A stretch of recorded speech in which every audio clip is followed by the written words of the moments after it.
my channel Literature in Chunk. In this video, we will be looking at the questions that has been asked in the previous question paper of UGC NTA regarding the topic of cultural study. Okay.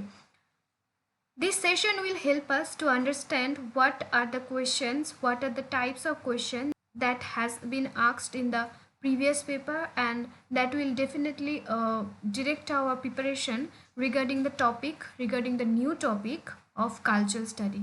One thing must remember that cultural study is a new topic, and this topic should be covered up properly for the upcoming UGC NTA NET paper. Okay.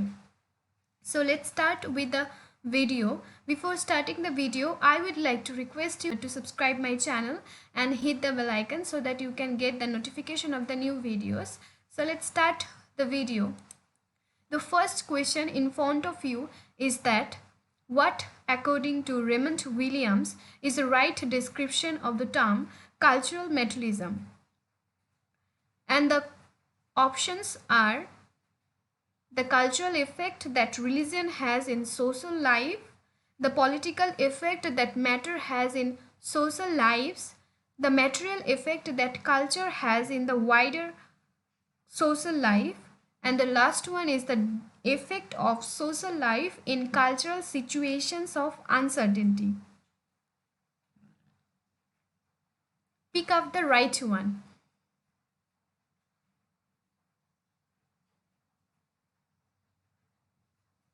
And the right one is the material effect that culture has in the wider social life.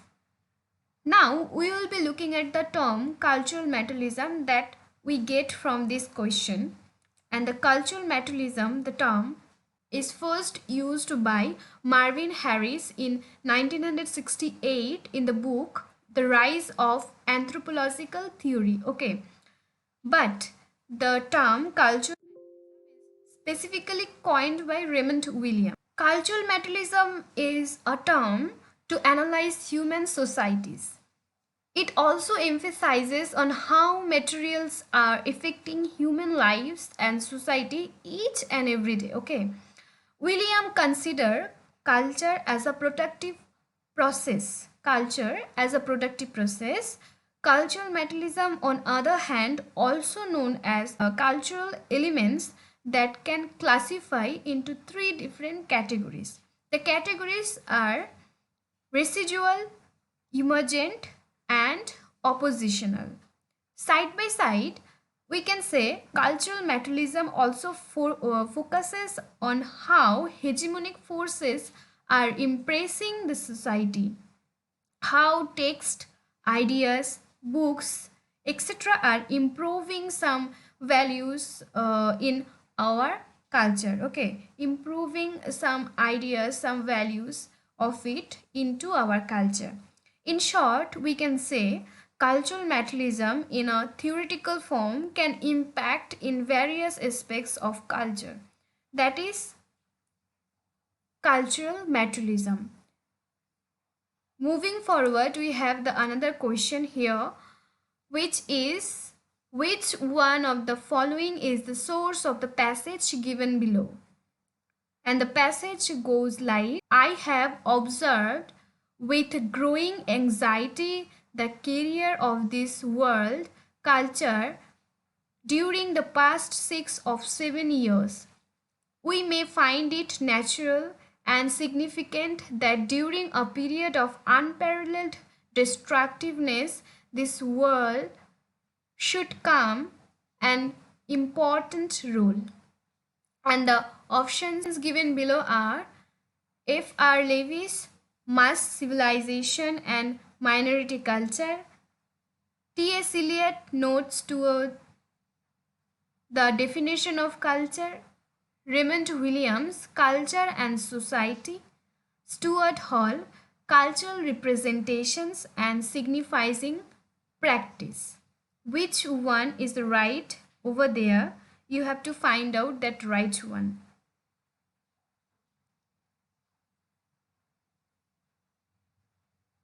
And the right answer is T.S. Eliot, Note Towards the Definition of Culture. This passage has been taken from the work Notes Towards the Definition of Culture by T.S. Eliot. Okay. Moving forward, we have the next question. Which writer applied the term cultural poetics to his own critical contribution to make literature and art as part of social practice?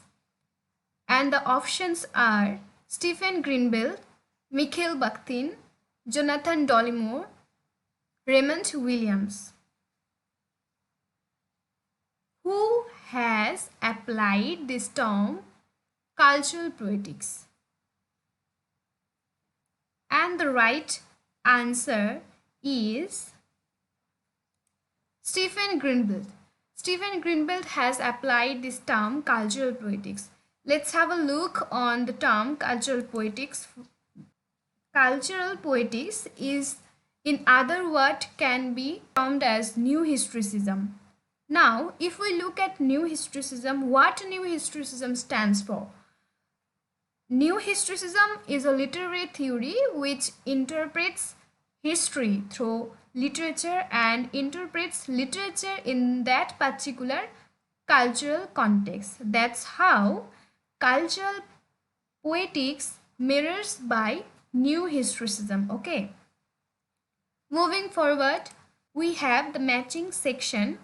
Here on the right side, we have the writers, and on the left side, we have the works by the writers.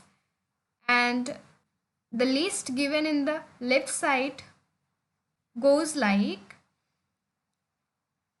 image, music, text, why Marx was right, mirror and the lamp, culture and society.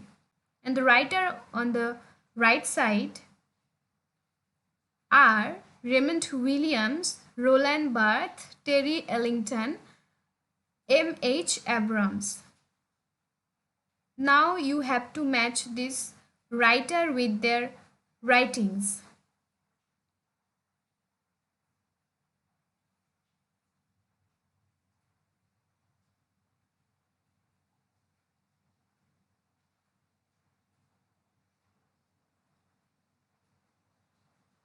Looking at the right answer, here we have this one, and Raymond Williams has written Culture and Society, Roland Barthes has written Image, Music, Text, Terry Ellington has written Why Marx Was Right, M.H. Abrams has written Mirror and the Lamp. Moving forward, we have the next question here. What was the term Gramsci uses for cultural consensus supporting capitalism? And the options given below are monopoly, ideology, discourse, hegemony. This one is very easy, and I think you all know that answer. And the next, we have the answer over there is hegemony. We all know about hegemony. Hegemony implies the dominance or leadership of the upper class or the people or the authority to the other who is inferior to them. Okay. And this whole dominance or leadership is done by the consent of the other. That is the basic concept of hegemony thing. And Gramsci is basically known for this word hegemony, and it has a prominent place in literary theory. Okay, so we have done this session of cultural study, the question that has been asked in the previous paper. I hope you enjoy this video. I hope you find this video informative. I hope it will help you to direct your study regarding the topic of cultural study. I will come back soon. Till then, take care. Bye bye.